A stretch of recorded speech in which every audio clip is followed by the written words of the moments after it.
नमस्कार, मैं हूं प्रमोद और आप देख रहे हैं चौपाल न्यूज। साथ ही बता दें कि शिक्षक नियमावली 2020 को चुनौती देने की तैयारी कर रहे हैं मुख्य याचिकाकर्ता रह चुके श्री उपेंद्र राय जी और उनका अधिवक्ता श्री संजीव कुमार जी। बता दें कि ये संजीव कुमार जी वही संजीव कुमार जी हैं जो शिक्षकों की लड़ाई काफ़ी संजीदगी से लड़े थे और CWJC 21/99/2013 नियोजन उन्मूलन समान काम समान वेतन पटना हाईकोर्ट में चुनौती दिए थे और जीत भी हासिल किए थे। लेकिन बिहार सरकार इस फैसले को सुप्रीम कोर्ट में चुनौती दे दी। शिक्षकों की हक और हुकूक की लड़ाई के लिए श्री संजीव कुमार जी ने SLP 20/2018 के बाद में उच्चतम न्यायालय नई दिल्ली में भी काफ़ी संजीदगी के साथ हर हेयरिंग पर श्री उपेंद्र राय जी के अधिकृत अधिवक्ता के रूप में वहां मौजूद रहे। आज श्री संजीव कुमार जी से खास बातचीत होगा शिक्षक नियमावली 2020 को लेकर उनका क्या कहना है। लेकिन मैं बता दूं साथियों, एक कल्याणकारी राज्य चाहे तो अपने कर्मचारियों या शिक्षकों को समान काम के बदले समान वेतन दे सकती है, पर बिहार के शिक्षकों को इससे वंचित रखा गया है। वहीं मैं बता दूं साथियों कि अनुच्छेद 19 के तहत हर नागरिक को वाक एवं अभिव्यक्ति की स्वतंत्रता मौलिक अधिकार प्राप्त है, पर सेवा शर्त नियमावली 2020 में इन पर अंकुश लगाने की कोशिश की गई है। वहीं श्री संजीव कुमार जी का कहना है कि न्यायपालिका के लिए सभी नागरिक समान होते हैं, पर शिक्षकों का अधिकार इस नियमावली में नहीं है। सहायक शिक्षक का कैडर एक तरफ सरकार मृत घोषित कर रही है, आखिर सरकार का अपना शिक्षक कौन है बिहार में? काम सरकारी लेकिन दर्जा सरकारी नहीं। वहीं EPF में भी बहुत सारी विसंगतियां हैं, जिस पर खास बातचीत में क्या कहें श्री संजीव कुमार जी थोड़ी देर में हम सुनेंगे। भारतीय नागरिक का शोषण नहीं कर सकती कोई भी सरकार। शिक्षा बुनियादी अधिकार है, पर शिक्षकों का सरकारीकरण बुनियादी अधिकार नहीं बिहार में। दिव्य रश्मि के निर्देशक श्री राकेश दत्त मिश्रा जी ने खास बातचीत किए अधिवक्ता श्री संजीव कुमार जी से। आइए सुनते हैं। लेकिन उससे पहले मैं बता दूं साथियों कि इस चैनल पर आप पहली बार आए हैं तो इस चैनल को सब्सक्राइब अगर नहीं किए तो सब्सक्राइब कर लें और वीडियो को लाइक और शेयर जरूर करें।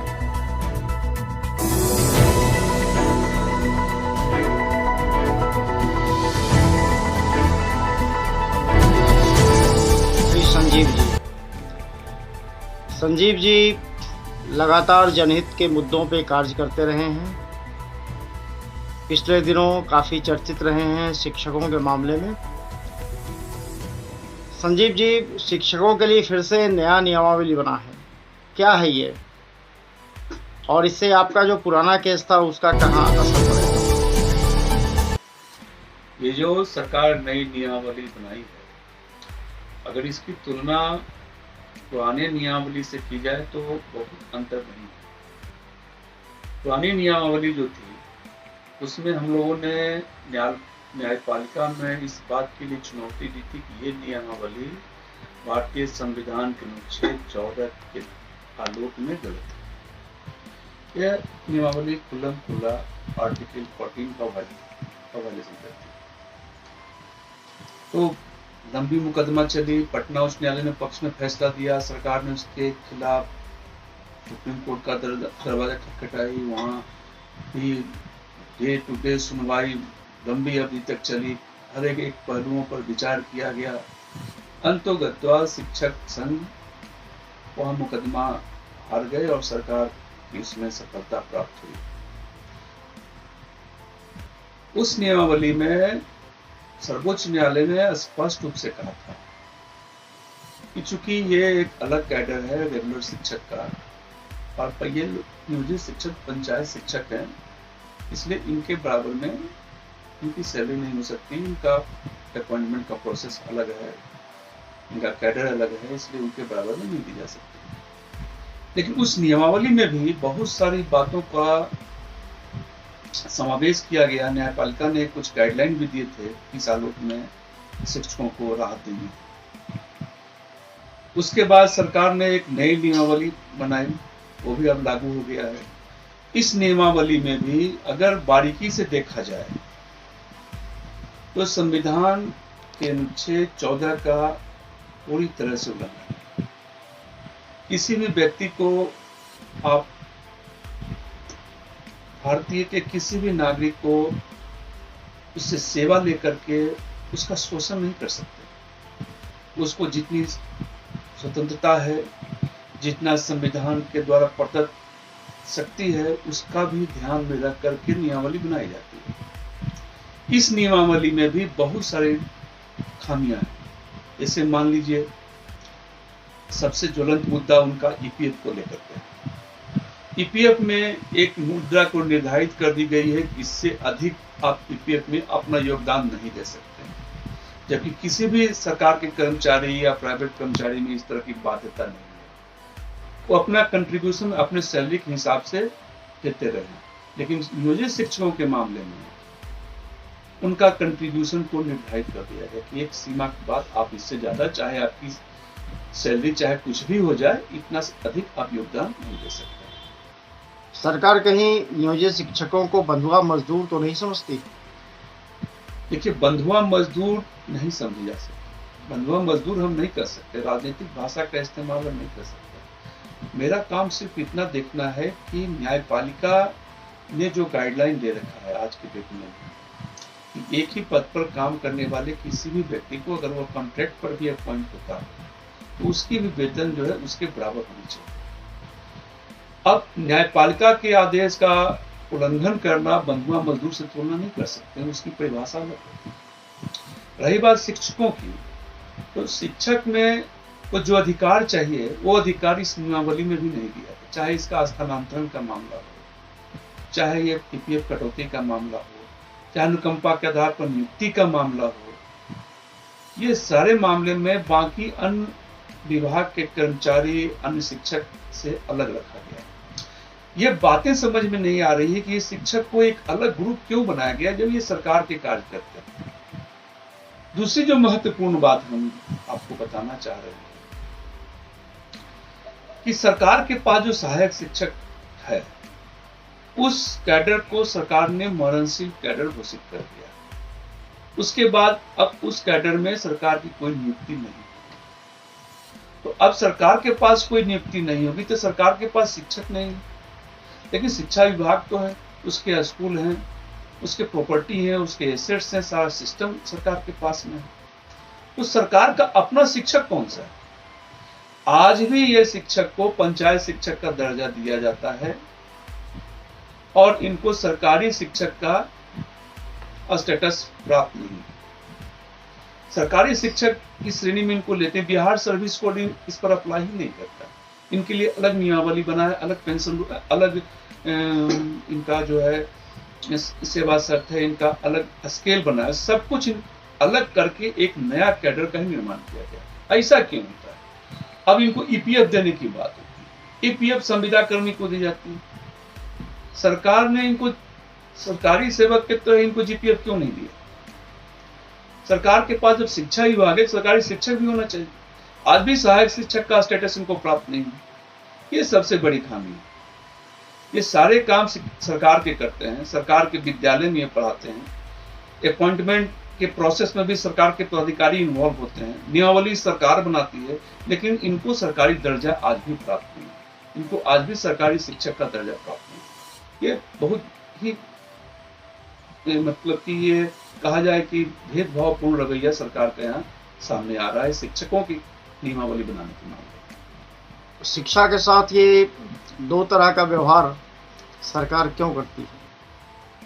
कि शिक्षा का जो व्यवहार है सरकार का शिक्षक के प्रति, तो दो तरह का क्यों करती है, इसका तो जवाब सरकार ही दे सकती है। हम लोग तो इसको सिर्फ इस प्रकार से विश्लेषण कर सकते हैं कि कोई भी नियमावली संविधान के का जो स्पिरिट है, स्पिरिट ऑफ कॉन्स्टिट्यूशन जिसको कहते हैं, उसके विरुद्ध नहीं होना चाहिए। सरकार का कोई भी कानून, कोई भी नियमावली संविधान के विरुद्ध नहीं होना चाहिए। ये खास करके सरकार शिक्षकों के मामले में इस तरह का रवैया अपनाती है। इसका कारण एक ही बात समझ में आती है कि जो हम लोग रेलवे में महसूस कर सकते हैं कि सरकार की शिक्षकों की संख्या लगभग 4.5 लाख के आसपास है।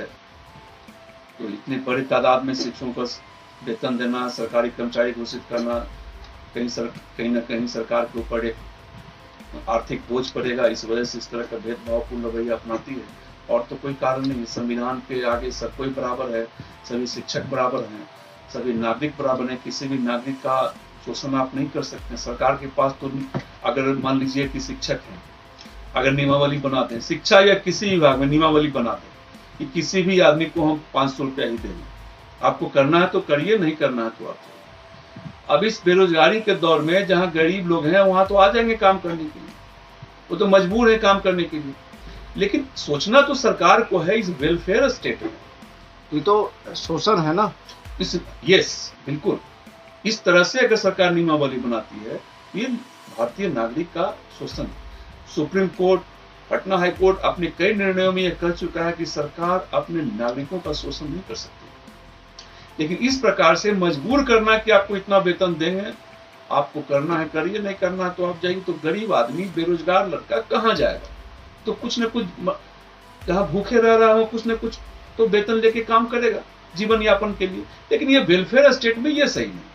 आपको सोचना है किस प्रकार से हमारे शिक्षक को सही वेतन मिले, वो पूरे मनयोग से पढ़ाएं, तन मन से पढ़ाएं, हमारी शिक्षा का व्यवस्था ऊपर उठे, शिक्षा का स्तर ऊंचा उठे, ये सोचना सरकार का काम है। उसके अनुरूप उनकी नियुक्ति होनी चाहिए, उनके अनुरूप उनकी योग्यता होनी चाहिए और उसके अनुरूप उनका वेतनमान भी होना चाहिए। पहले भी कई घटनाएं आई है कि नियोजित शिक्षकों के मामले में भी नियोजन के पूर्व उन्हें पंचायत में लाखों रुपए देकर नियुक्तियां हुई है। ये तो मामला भ्रष्टाचार का है। अब भ्रष्टाचार के मामले में तो अब इस पर हम लोग तो कोई टीका टिप्पणी कर नहीं सकते हैं। नहीं, तो ये तो गलत हुआ है ना, शिक्षकों के साथ अगर गलत, जहाँ गलत हुआ, जहाँ भ्रष्टाचार के मामले आते हैं, जहाँ पर पकड़ी जाती है गड़बड़ी सरकार की हो या किसी भी एजेंसी की हो, तो कार्रवाई का प्रावधान है, कानून है, उसके खिलाफ कार्रवाई होनी चाहिए, कार्रवाई होती भी।